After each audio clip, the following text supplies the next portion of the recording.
Buenas tardes y vamos a comenzar, vamos a retomar estas sesiones de las conversaciones de San Esteban después de la pausa de las Navidades. La Comisión de Organización espera que, seguro no, que todos hemos comenzado bien el año y que lo acabemos también bien, y vamos a, como digo, a retomar estas conversaciones que este año están dedicadas al diálogo.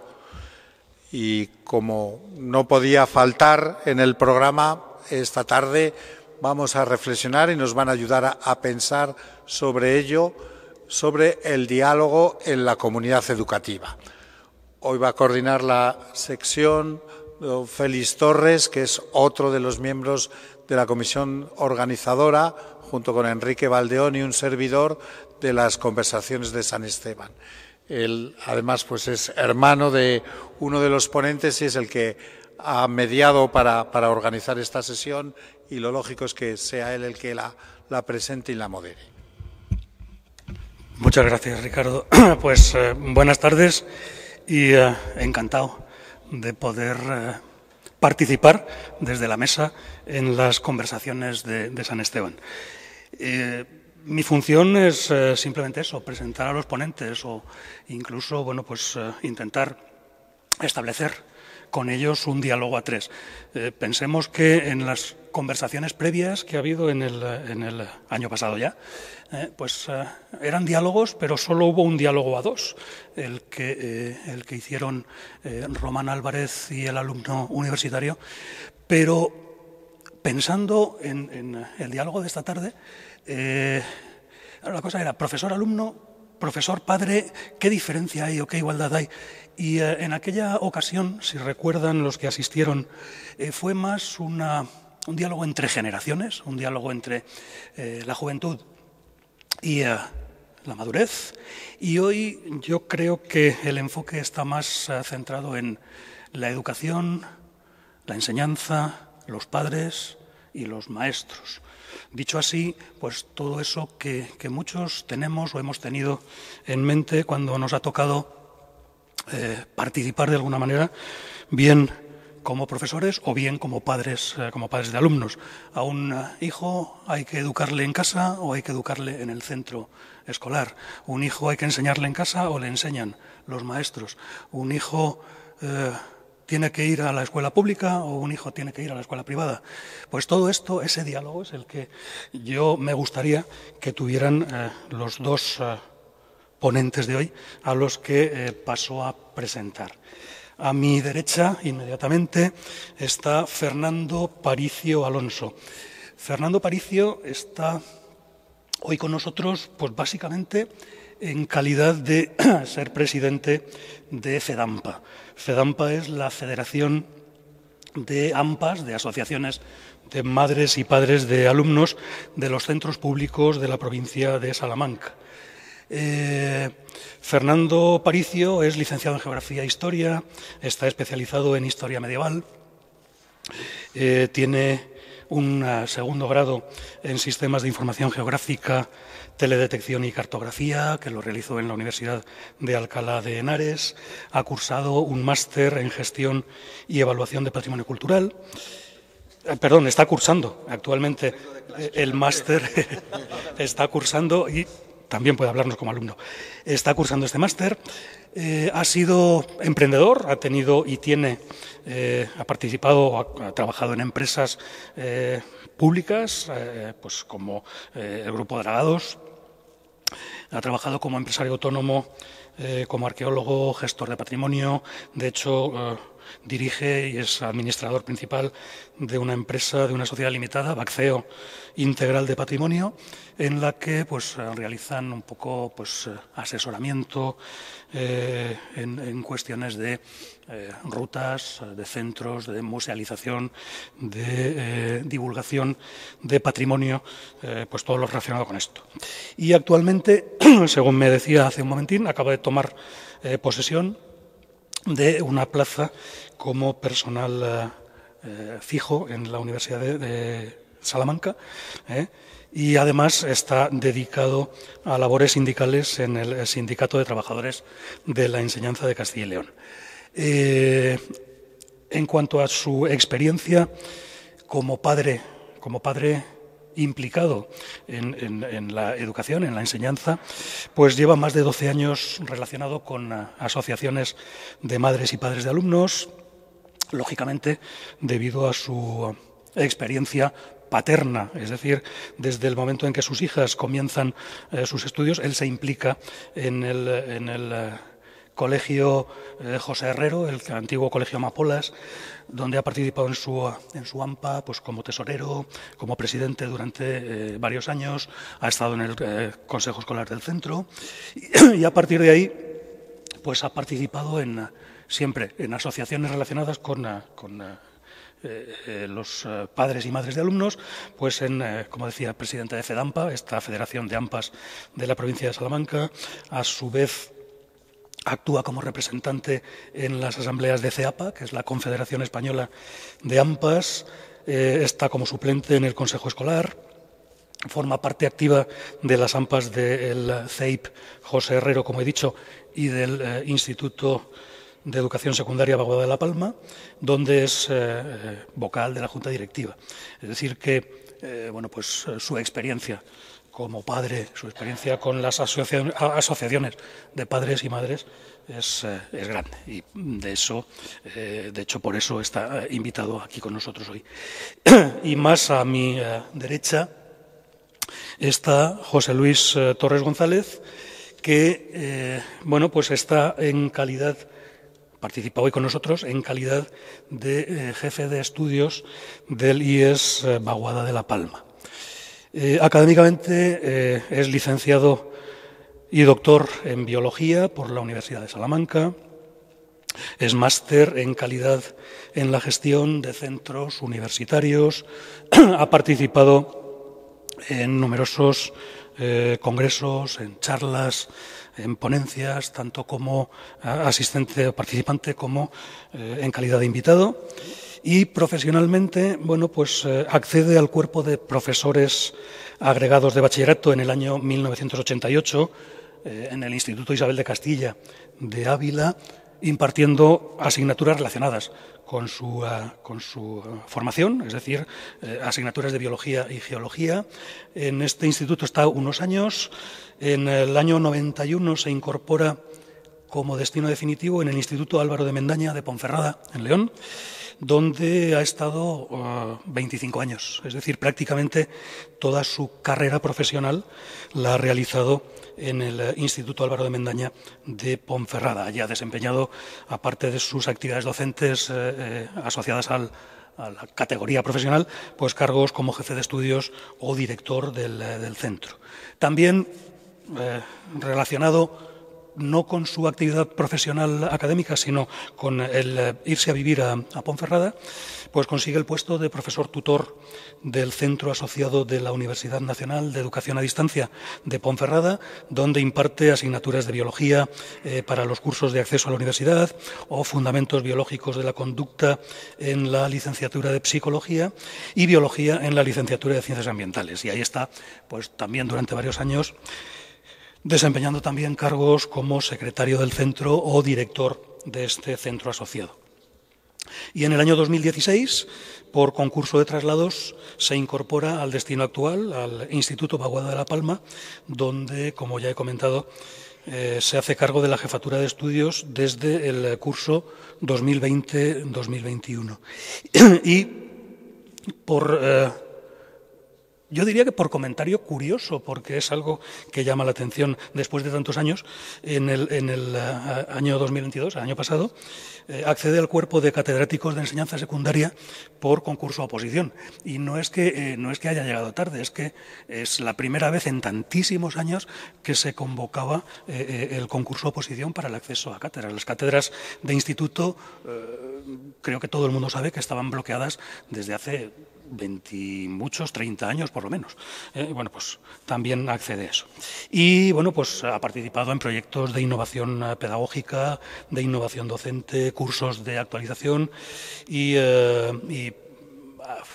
trabaja también o participa como tutor de alumnos que realizan el máster de lo que antes era el certificado de aptitud pedagógica, que ahora es el máster de enseñanza secundaria. Participa también en este máster. Yo creo que bueno, pues tienen categoría más que suficiente para comenzar a dialogar entre ellos y bueno, pues cederles todo el tiempo de esta sesión a lo que nos tienen que contar, lo que se tienen que contar. Mi propuesta es que se olviden, de que hay un público, que piensen que tienen un café o una cerveza entre las manos y que charlen entre ellos. Creo que es la forma más didáctica, la forma más entretenida de instruirnos a los demás en este aspecto tan interesante, tan problemático, diría yo, entendiendo bien el sentido de la palabra problemático, del mundo de la educación, del mundo de los adolescentes, del mundo de los padres, de los hijos y de los maestros. El que quiera de los dos. Pues muchas gracias por vuestra invitación y buenas tardes o buenas noches ya a todos.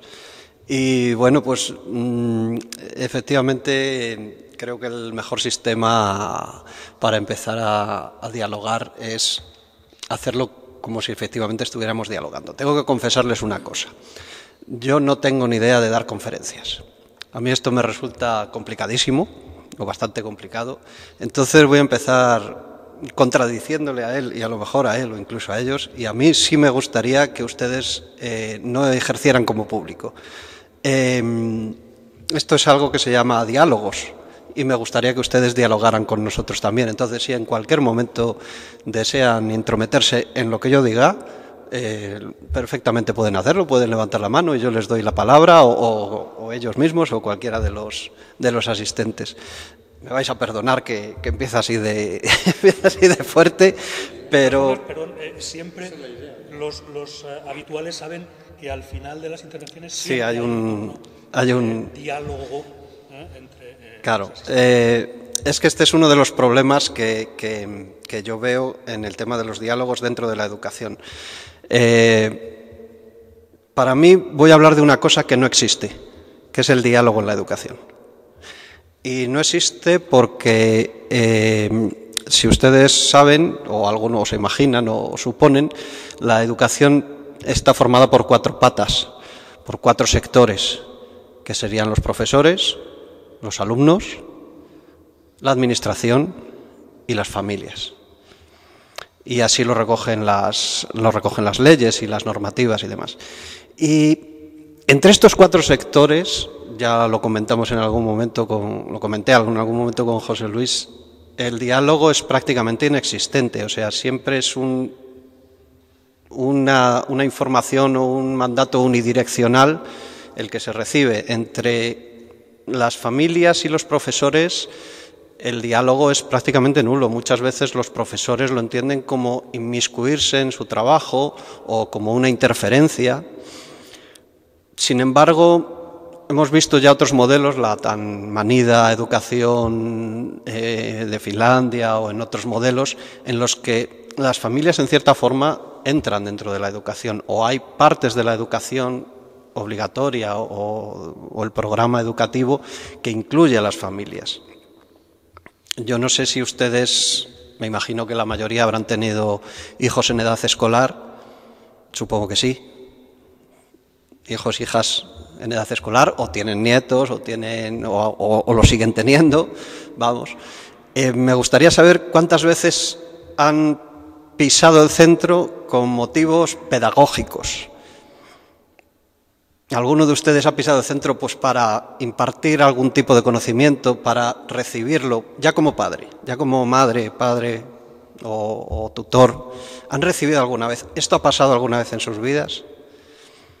No sé si ven a lo que me estoy refiriendo. Es cierto que esto es un problema que tiene unas raíces muy profundas.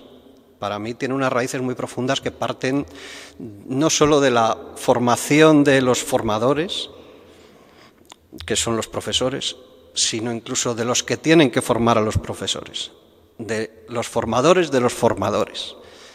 Es una tradición que venimos manteniendo desde hace muchísimo tiempo, que pasa como estamos viendo aquí ahora mismo. Esto es un encuentro, unos diálogos, y aquí estoy yo hablando y ustedes me están escuchando. Les he hecho un par de preguntas y ninguno me ha respondido, sí, yo sí. No sé si lo entienden. Es un poco una contradicción, pero ¿qué es lo que ocurre realmente en la educación? Que siempre es una transmisión unidireccional que no recibe un feedback, hay una palabra en castellano que se usa para esto, que es pero que no me sale ahora mismo. La retroalimentación, correcto. Entonces, bueno, pues eso, tenemos el diálogo de las familias con los profesores que no existe. Yo no sé si hasta cierto punto... Ya apago, ¿no? Ahora. Bueno, buenas tardes, ante todo. Agradecer tanto la presentación que ha hecho Félix, no sé si se ha dejado llevar un poco por ese vínculo familiar o no, en su extensión, y agradecer también pues, a la organización de estas conversaciones de San Esteban, el que nos haya invitado y que nos permita participar pues, dentro de estas jornadas, dentro de estos diálogos, de estos debates y demás.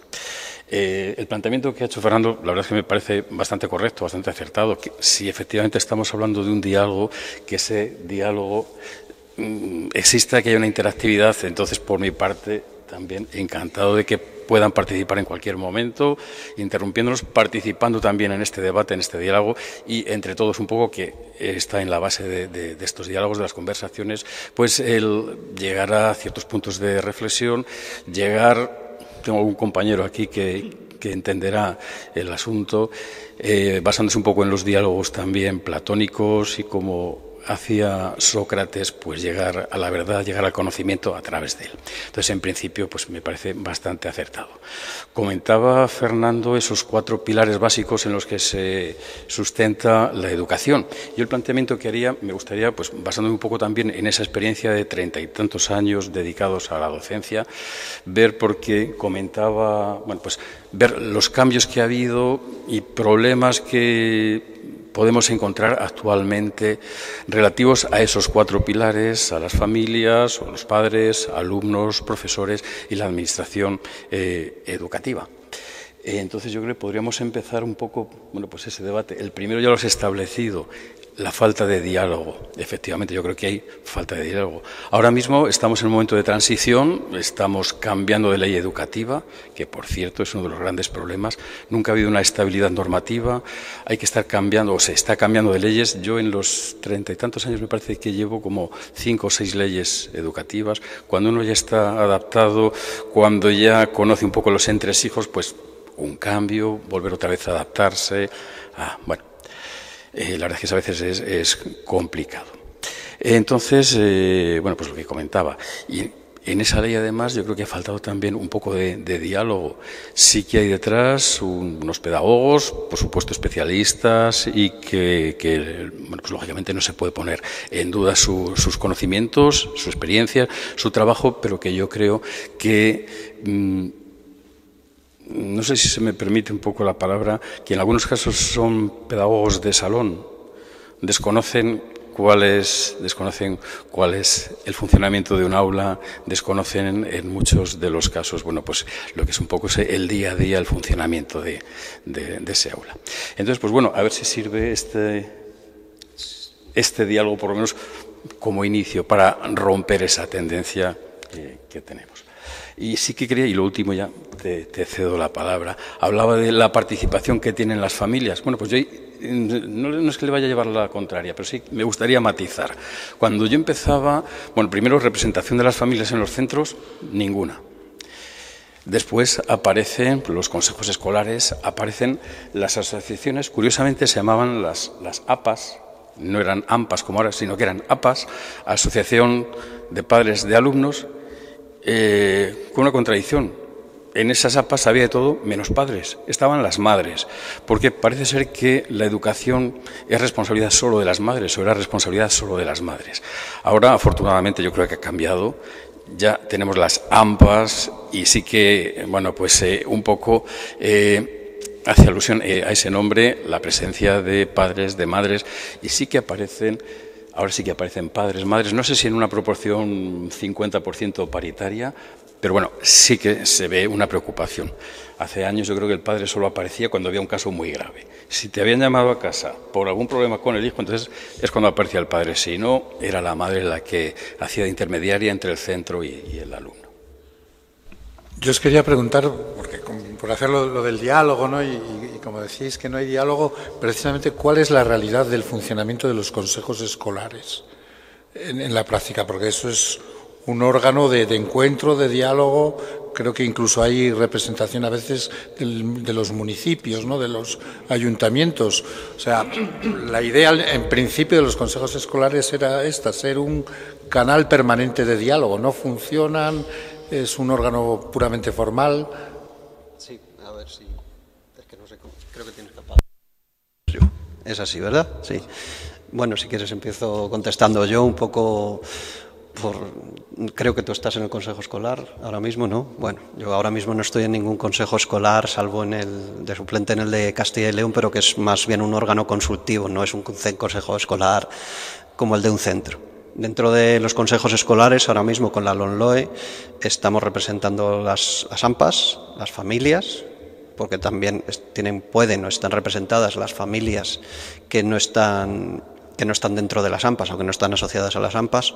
Por cierto, hablando un poco de la evolución de las AMPAs, ahora ya estamos empezando a denominarnos AFAS, Asociación de Familias de Alumnos, para abarcar toda la variedad de realidades que están ocurriendo ahora mismo en nuestra sociedad.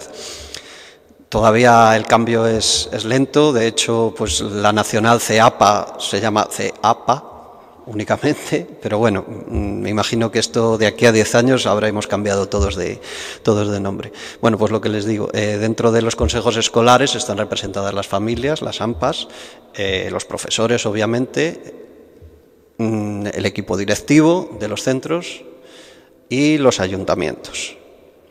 La realidad, me parece que no me he dejado a nadie. Bueno, la administración, la parte de administración de los centros, que también el servicio de inspección y la administración y servicios de los centros, el personal administrativo de los centros y además la administración. Y los alumnos, por favor. Pero eso pasa en los institutos. Yo, como en el instituto todavía no he estado, solo he estado en los centros de primaria que no tienen representación de alumnado, lo cual me parece un fallo gordo, porque ya por lo menos ya los mayores, los de 10 o 11 años, ya pueden tener incluso alguna opinión sobre algo perfectamente. La realidad es que estos consejos escolares muchas veces son meros trámites. No se trasladan grandes aspectos ni grandes modificaciones pedagógicas. Se aprueban las PGAs. ¿Cuándo se aprueban? No sé si saben lo que es una PGA, una programación general anual, que es, digamos, la constitución anual que tiene que aprobar cada centro para su funcionamiento. A veces ni siquiera se aprueban en los consejos escolares, pasan directamente a funcionar y se envían a la administración cometiendo una cierta ilegalidad, pero bueno, es la realidad de los centros. Y esto muchas veces es por desidia de la propia administración del centro, incluso de las familias. Es el órgano de representación de las familias, es el órgano de dirección del centro. Hablaba de los diálogos antes entre familias y profesores, de la falta de diálogo entre familias y profesores, pero también existe una falta de diálogo entre las propias familias, totalmente desconectadas de las realidades de su centro en la inmensa mayoría de los casos. Se entregan a sus hijos y eso es labor de los profesores. Pues perdónenme, pero no. Igual que muchas veces se habla de que la educación tiene que ser en casa, pues una parte de la educación seguramente sí, pero otra parte de la educación es en el centro. Y lo mismo que los profesores pueden mandar deberes a casa a los alumnos, o sea, mandan la educación del centro a las casas podemos entrar en los centros. Y ahora mismo, ¿cuál es el medio de participación, aparte de las AMPAs? Son los consejos escolares. Debiera de funcionar así, pero la realidad es que no funciona así. Se tratan temas de mero trámite o administrativos o a lo mejor casos problemáticos. Digamos que no tiene una versión en la que se pueda redirigir el funcionamiento de un centro, sino que los que deciden finalmente son el equipo directivo y en menor medida el profesorado. Los ayuntamientos, yo en los creo que 8 años que estuve en el Consejo Escolar, solo vi una vez al representante del ayuntamiento y otra vez al inspector, que fue cuando se hizo la elección del director en la última convocatoria, nada más. Y esa es otra parte que también falla, que es la administración. Pero bueno, ya volveremos sobre ella. Sí, efectivamente, vamos a ver. A veces queda todo en la teoría y luego la práctica no es lo que se pretendía o lo que se buscaba. Están representados todos los sectores, porque están representados, como hemos dicho, padres, alumnos, administración, ayuntamientos, etcétera. Y efectivamente hay algunos temas que se llevan, que a lo mejor se pueden debatir, pero el poder de decisión, el poder de resolución que tienen los consejos escolares, pues también tiene sus límites. Entonces, pues bueno, yo realmente escolar en el instituto en el que estoy actualmente llevo poco tiempo. Sí he de decir que sí ha asistido a las reuniones el representante de ayuntamientos y además mostrando interés, incluso bueno, pues algunas peticiones que se le hicieron, tratar de atender a ellas y demás. Pero es lo que digo, ¿cuál es el grado de implicación, cuál es el grado de funcionamiento? Pues yo creo que no es el deseado ni el que se pretendía en su día cuando surgen los consejos escolares como forma de representación dentro de los centros y participación en lo que es esa gestión de centros. A mí me gustaría que... Está frío. Me gustaría que bajarais un poco más a la arena del día a día. Es decir, olvidar un poquito estas cuestiones más de tipo administrativo o de tipo formal y bajar un poco a lo que es el día a día de un centro, el día a día de un padre, el día a día de un docente. Por ejemplo, ¿qué opina un padre? ¿Qué opina un profesor de la docencia actualmente? Me explico. Yo recuerdo, quizá en mi época no tanto, pero en épocas previas siempre nos han contado que un cachete a tiempo pues estaba muy bien. Ahora un cachete es denunciable. En mi época, cuando llegaba con los deberes a casa, mis padres decían, ponte ya los deberes. Y ahora los padres se comunican entre ellos por grupos de WhatsApp qué deberes tenemos y cómo los hacemos y cómo se los... Estoy hablando de oídas, todo, ¿eh? Entonces quiero que me contéis vuestras versiones, es decir, eso, ¿no? El cómo la implicación paterna incide de alguna manera en el proceso educativo y cómo esta implicación la ve un padre, que se supone que es el que se implica, y un profesor que se supone que es el afectado por esa implicación. Empiezo yo. Vamos a ver, digamos que mi visión seguramente no sea, no voy a decir mayoritaria, posiblemente muy minoritaria, pero considero que creo que es hacia la que tendemos y la que creo que al final se acabará imponiendo pasando los años y demás. Te comentaba antes cómo los profesores o el colegio, los centros, mandan parte de su educación hacia las casas, que efectivamente los padres tratan entre ellos de cómo tienen que trabajar los deberes y demás y todas estas cosas. Bien, yo creo que eso es correcto. El problema es que los padres no tenemos ni la formación ni el conocimiento muchas veces para tratar esa parte del trabajo educativo. Voy a ver si me explico. Yo cuando llega mi hija a casa con los deberes, puedo enseñarle a hacer un problema de lo que sea, de matemáticas o de química o lo que sea, se lo puedo enseñar a hacer o se lo puedo hacer. Pero yo no sé hasta qué punto le puedo decir, esto sí te lo hago o esto sí te lo explico, pero esto ya no. Esto ya tienes que sacarlo por ti misma. Esa parte es la que nos falta a la mayor parte de los padres, o sea, nos tenemos que molestar en adquirir esos conocimientos pedagógicos o didácticos o educativos o como queramos llamarlos para poder ayudar a nuestros hijos. Pero no es que estemos ayudando solo a nuestros hijos, sino que nos estamos ayudando a nosotros mismos, porque la transmisión del conocimiento muchas veces tenemos creo yo que fea costumbre de llegar a un momento y decir hasta aquí he aprendido, de aquí en adelante ya no me tengo que aprender nada, ni necesidad de aprender, ni falta que me hace. Yo creo que sí tenemos la necesidad de aprender y debiéramos tenerla y debiéramos crearla. Entonces, si lo que nosotros estamos transmitiendo a otras generaciones es hasta aquí tengo yo que aprender, el resto que te lo explique el profesor, pues considero que lo van a repetir ese comportamiento y van a hacer exactamente lo mismo, van a dejar de aprender. Llegan hasta aquí he aprendido, ya no tengo que aprender ni tengo que enseñarle a nadie. La transmisión del conocimiento yo creo que tiene que ser entre todos, tiene que ser una herramienta que nos ayude a todos como sociedad. No sé si a lo mejor me he puesto demasiado filosófico, me he elevado demasiado, pero creo que es lo que al final se acabará imponiendo, es la intromisión de los padres en el centro. No tiene que ser considerada como eso, como una intromisión, sino como una colaboración. Se ha visto muy claro durante la pandemia. ¿Qué ha pasado? Que hemos tenido que meter a los hijos y a las hijas en casa y al final los profesores hemos sido los padres. Y hemos tenido que ser profesores sin tener ni pajolera idea de ser profesores, en la inmensa mayoría de los casos. Yo cuando entré en el mundo de las AMPAs, la verdad es que tenía muy poquita idea y según he empezado a conocer cosas, yo salía con muchas cosas con los ojos como platos, digo, pero es que hay otras realidades dentro de la formación, o sea, todo, bueno, cosas que llaman ahora nuevas metodologías pedagógicas que tienen la mayoría más de 50 años, pero hay otras formas de enseñar, hay otras formas de colaborar y eso no lo he aprendido hasta que he entrado muy profundamente dentro del movimiento de las AMPAs. Y también les tengo que decir que a esas formaciones a las que yo asistía, que organizábamos nosotros o que organizaba la administración y demás, pues a lo mejor estábamos 30 y el día que había fiesta y locurón estábamos 50, como mucho.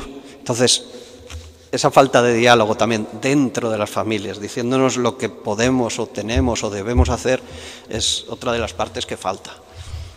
Oye, otra pregunta desde el desconocimiento de quien no tiene hijos, pero no es habitual, al menos en educación primaria, quizás en eso y en bachiller no, reunión de los tutores con los padres en donde se puedan plantear estas cuestiones. No hay reuniones, al menos un par de veces al año, de los tutores con los padres o con las familias. Solo contesto rápido.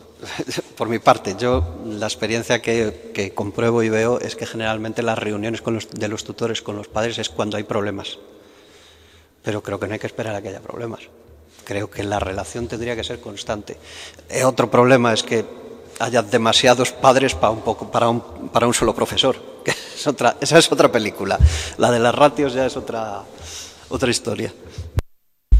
Hombre, la verdad es que no podemos generalizar un poco respecto a la pregunta que hacías. Sí que hay reuniones habituales entre tutor y padres. De hecho, hay una nada más comenzar el curso en la que se presenta, bueno, pues un poco lo que es el profesor, el resto de profesores, el horario que van a tener, cuáles son las normas de funcionamiento del centro, etcétera. Y luego, tanto el tutor como los profesores tenemos, pero por ley, una hora asignada semanalmente para atención a padres. Entonces, en cualquier momento puede venir. ¿Vienen solo cuando hay problemas? Yo no me gustaría generalizar. Tenemos casi algunos padres que vienen, efectivamente, solo cuando hay problemas. Después de cuando le das las notas en la primera evaluación, segunda evaluación, en junio, es cuando vienen un poco a ver qué ha pasado, que su hijo ha suspendido, no sé cuántas, pero también es cierto que tenemos padres que vienen, que se preocupan por la marcha de su hijo. Hombre, algunos también es cierto que vienen a que le regales los oídos, cuando son alumnos, pues con unas magníficas notas, a que digas, oye, qué bien va tu hijo, es muy estudioso, todos los profesores están muy contentos con él y tal. Entonces, eso, ya digo, no hay un modelo único. Lo mismo que, volviendo un poquito a la pregunta que hacía Félix de la implicación de los padres en los centros, en lo que son las tareas, los deberes, pues tampoco podemos generalizar. Tenemos algunos padres que efectivamente se despreocupan totalmente, delegan todo lo que es educación, formación a los centros, y ahí es donde tú tienes que aprender, que trabajar, etcétera. Pero también tenemos padres que tienen que repasar toda la ESO y que luego repasan el bachillerato, pues porque les gusta ayudar a sus hijos y entonces colaboran en la realización o explicaciones pues a la hora de hacer las tareas o los deberes que tienen para casa. Pero yo creo que un poco esos dos modelos. Yo es que soy de naturaleza preguntón, pero no sé si alguien en la sala quiere hacer alguna pregunta más. Yo un poco a lo que Félix se refería, ¿no? Yo creo que en la comunidad educativa, como en todo grupo humano, hay dos niveles de comunicación. Uno, el formal, y el institucional, que es del que decíais que pues hay enormes carencias, y el otro, el no formal. Y yo creo que en eso pues tiene que haber, y hay, afortunadamente, en la comunidad educativa muchos diálogos. Yo, por ejemplo, os quería preguntar el diálogo profesor-alumno. A todos nos han marcado muchísimos. Yo puedo recordar hasta el nombre, la cara de media docena de profesores que he tenido cuando estaba en la escuela, luego cuando están en el bachillerato, en el instituto, y eso marca. Y eran diálogos a veces en el aula, pero también a veces en el pasillo, fuera del aula, simplemente pues un preguntar, oye, que no has venido a clase el otro día porque me dijeron que estabas enfermo, ¿qué tal estás?, ¿no? Y esos diálogos quizás no formales son muy importantes. Lo mismo los padres, las madres, cuando van a recoger a los niños en el colegio, ¿no? Aquí en una famosa conversación, en un ciclo de conversaciones que tuvimos dedicado al diálogo con el Islam, recuerdo que alguien que fue un gran obispo ya fallecido, Monseñor Amigo, que fue arzobispo de Sevilla, antes había sido de Tánger, decía, el diálogo con el Islam no lo planteéis en ámbitos de teólogos, de filósofos. Decía, el diálogo con el Islam es a la puerta del colegio cuando una madre musulmana va a recoger a un niño, pues a su hijo, y se encuentra con una madre cristiana y hablan de lo caros que están las patatas. Y fue una reflexión que la hizo aquí en esta misma aula y me quedó grabada. Yo entonces os quería preguntar un poco eso, ¿cómo es este diálogo no formal que a veces es el que pues constituye, no puede sustituir evidentemente al otro que es el importante, pero constituye la savia también de la comunidad educativa? Pues existe, además debo decir que es un diálogo bastante fluido y yo creo que tenemos a gala el tratar de ser cercanos, próximos a los alumnos, hablar con ellos no solo de temas referentes a lo que es su educación o tu asignatura propia, sino otros temas, pues porque encuentras a veces alumnos con problemas, con preocupaciones y tratas de echarle una mano. Y efectivamente somos un referente para algunos de ellos. Te encuentras al cabo de los años con alumnos que dicen, oye, pues todavía me acuerdo tus clases cuando explicabas esto o lo que nos contabas, o las curiosidades, las anécdotas, incluso alguno que te dice pues que influiste a la hora de tomar una decisión para su futuro pues, universitario, para su futuro laboral, y que, bueno, pues ha sido para él un referente. Entonces, existe, y yo creo que además que todos los profesores tratamos de ser próximos, cercanos, y bueno, pues eso, tratar de entender a los alumnos, que además la etapa, las edades que tenemos nosotros son unas etapas un poco, no sé cómo decirlo, complicadas, porque de los 12 años más o menos que llegan al instituto, salen con los 17, 18, cuando hay unos cambios ahí psicológicos, hormonales y demás, yo creo que bastantes complicaciones. Hay alumnos que, por cierto, si se dejan aconsejar, dejan que te acerques a ellos, pero hay otros que se cierran y no. Pero existe, sí que existe ese diálogo.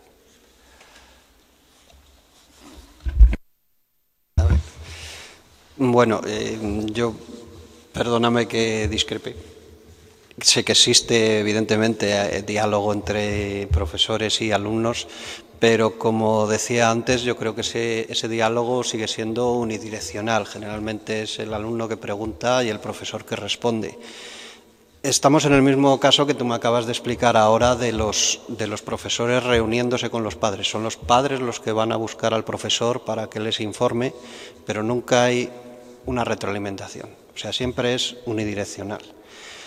Efectivamente, los profesores marcan mucho a los alumnos. Hay un diálogo más fluido que antes, obviamente, y cada vez seguramente sea más fluido. Muchas veces, confundimos diálogo con falta de respeto, porque tenemos muchos la idea en la cabeza de esta autoritas, de este funcionamiento habitual que tenemos, que es la clase magistral, o como ahora, que yo soy aquí la autoridad y ustedes me tienen que escuchar, porque sí, y no pueden interrumpirme. Yo creo que ese modelo va a cambiar y va a cambiar mucho. Lo que estamos diciendo en muchos países, no en muchos países, por desgracia en pocos, ese modelo va cambiando y vemos que va funcionando otro tipo de educación, que es el que hacia el que ahora se dirige esta nueva ley, a mi juicio, en intenciones acertada, en implantación y en funcionamiento de momento bastante erróneo. O sea, la base, digamos que puede ser acertada, pero el resto de la estructura está bastante mal conformado. Y no quería parecer que esté como culpando o cargando todo el peso sobre el profesorado, sobre la administración. Ya me he repetido varias veces que creo que los principales culpables somos las familias, que tenemos que tener la preocupación de exigir que esto funcione de otra manera. Cuando ustedes van al médico, si van con un dedo amputado y les receta una grajea para los gases, pues obviamente le dicen, oiga, ¿qué está usted haciendo?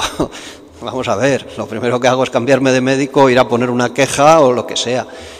Y en educación no tenemos la costumbre. Obviamente no somos educadores, no tenemos la formación o tanta formación como pueda tener un profesor, pero sí sabemos que hay algunas cosas que están bien o están mal.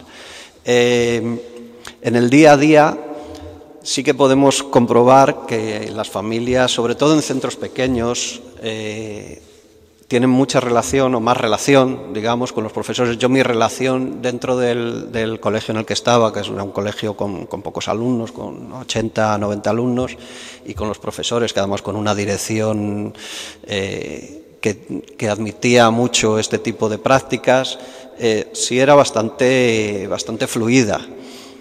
Pero aún así los profesores siguen poniendo una barrera, los profesores y las direcciones, y la administración, la primera de todas, una barrera muy importante a admitir, no sé si diría así, críticas o sugerencias, más sugerencias muchas veces que críticas. Tenemos una forma de funcionar y nos pasa a todos, no solo a los profesores, a cualquiera de nuestras profesiones, cambiar de forma de funcionar, y más ya cuando vamos teniendo una cierta edad, nos cuesta una barbaridad y no estamos dispuestos a admitirlo.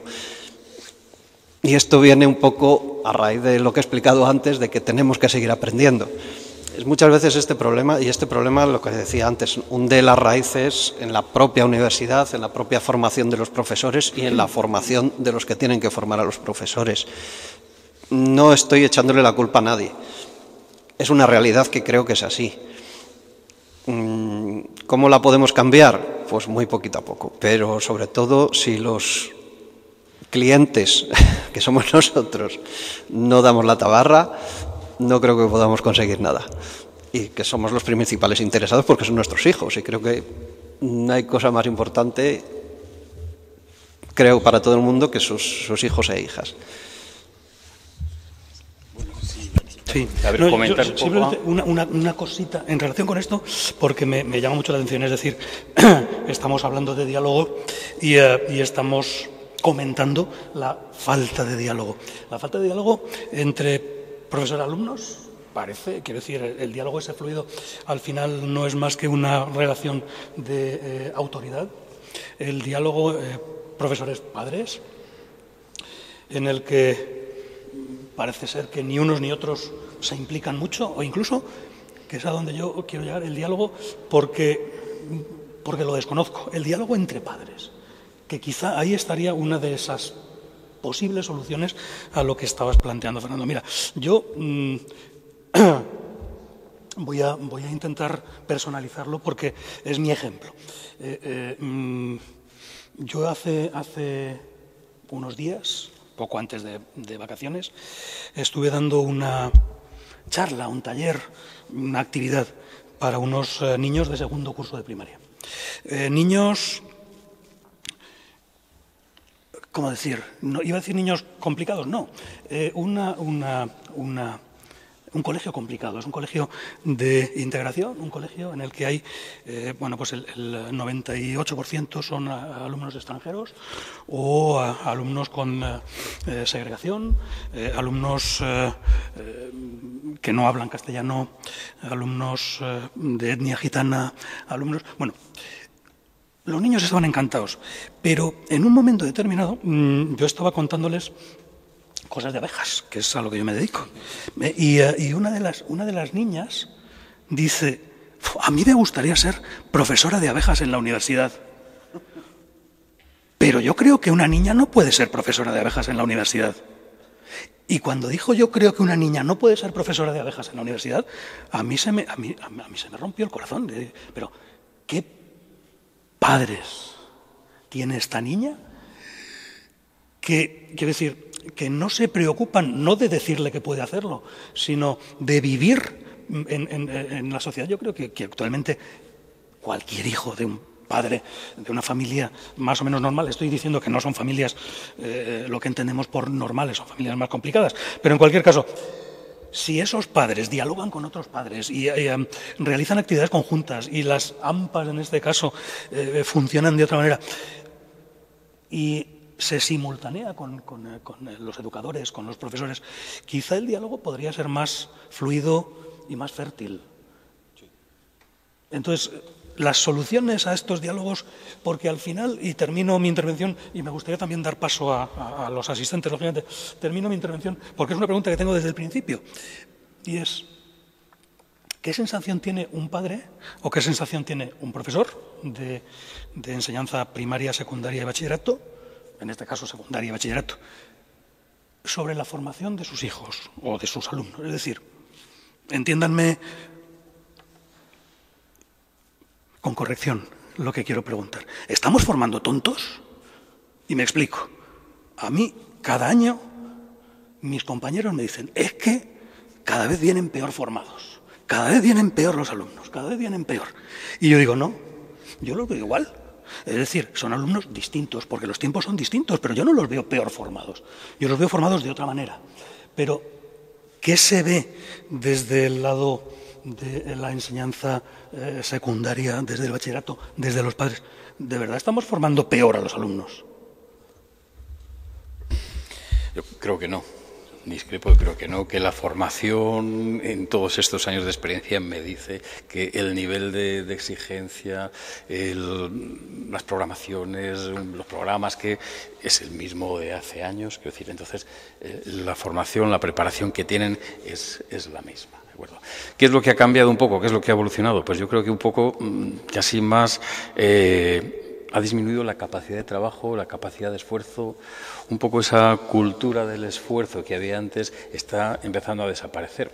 Y tenemos otro problema. Yo creo que estamos preparando, no sé si los profesores, los padres o la sociedad en general, para el éxito, para conseguir el éxito, para que llegues. A veces hasta cuestionan que ciertas asignaturas que no le ven una utilidad, que no hay un utilitarismo, el por qué tienen que estudiar ellos esas asignaturas. Entonces tienes que explicarles por qué. Bueno, pues lo que decía, ese esfuerzo, esa cultura del esfuerzo ya no existe. Yo creo que también tendríamos que prepararles a lo mejor para el fracaso. El nivel de frustración o el umbral de frustración lo tienen muy bajo. No se les puede llevar la contraria. Ahí sí que notamos ese cambio. Entonces, ¿están bien preparados? Sí, están bien preparados. Pero ¿qué es lo que ocurre? Que el más mínimo fracaso, el más mínimo contratiempo hace que se vengan abajo. Cada vez tenemos más casos de alumnos con problemas de ansiedad, de depresión, y todo procede de eso mismo, de que no han alcanzado el éxito, o por lo menos a veces ese éxito rápido, que es lo que están buscando. ¿De acuerdo? Pero formación, sí. Y además he de decir que yo creo que una formación integral. Se les trata de formar como personas, no solo dar unos conocimientos que les faculten, que les faciliten el acceso a la universidad y después a un puesto de trabajo o directamente a un puesto de trabajo, sino que una formación como personas. Les ayudamos a ser personas.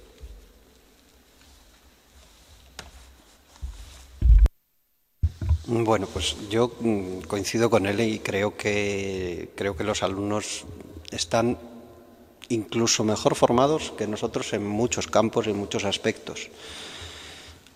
Como siempre y como en todos lados hay, como en botica, hay de todo. pero considero que por norma general están bastante mejor formados en muchas cosas. Nosotros teníamos un aspecto memorístico muy explotado y que teníamos que recurrir a él con mucha frecuencia, que ahora mismo siguen trabajando la memoria, no con tanta intensidad, o posiblemente, según mi parecer, creo que todavía con demasiada intensidad respecto a otras capacidades, otras competencias, como hay que decir ahora. Pero la mano. Pero creo que sí que están, por término general, bastante bien formados. Y sobre todo, al haber un amplio espectro de formación, de tipos de formación, quiero decir que hacer las FPs antes era considerado, por lo menos en mi época, iban a la FP los que fracasaban. Ahora, en muchos casos ya no es así, o sea, ya lo eligen por propia decisión, por propia elección. Y al abrir ese campo, a lo mejor tú puedes considerar que ha fracasado en matemáticas, química y no sé qué, pero resulta que tienes unos carpinteros excelentes, unos fontaneros o unos animadores socioculturales o unos asistentes sociales estupendos. Antes que nada quería referirme a tu propia experiencia y romper una lanza también a favor de los profesores, porque muchas veces a los profesores les toca, y ahí tengo que abroncar a la administración, les toca ejercer de educadores sociales o de asistentes sociales, en muchísimos casos. Y este problema deriva de la otra falta de diálogo, que es del resto de los sectores con la administración, que la administración suele hacer poco caso a nadie, pero parece ser que en este caso todavía menos. Y por propia experiencia